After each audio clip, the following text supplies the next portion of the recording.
Salut tout le monde. Donc pour se passer du petit adaptateur en fait en silicone de Dynavap, celui qui est fourni avec le Wand, je parle de cette pièce-là. Voilà celle-là. Alors moi je m'en sers pas parce que je trouve qu'elle bride énormément la chauffe et donc à la place, je préfère en fait insérer en fait directement dans le Wand, mais en passant par le dessous et une grille en fait de 20,8 mm que je vais caler en fait sur les rebords du verre. Donc la grille là provient d'un Vapo de chez Elevate, mais la dimension c'est 20,08. Donc la place dedans, elle va reposer en fait sur les rebords. Voilà. Et en fait, vu la forme, le design du wand, quand je vais le poser sur le bureau, en fait, ça va pas du tout brûler le bureau, ça sera surélevé par rapport au bureau. Donc là-dedans, je peux mettre le Danifusion, par exemple, qui va chauffer dedans.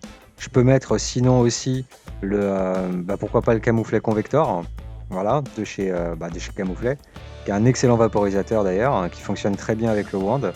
Ou alors je peux très bien aussi utiliser l'Hyperdine avec le Thermal Hypercap directement dedans, quoi. Voilà, donc ça c'est quelque chose que je fais très régulièrement. J'aime pas du tout l'adaptateur et je préfère cette méthode-là.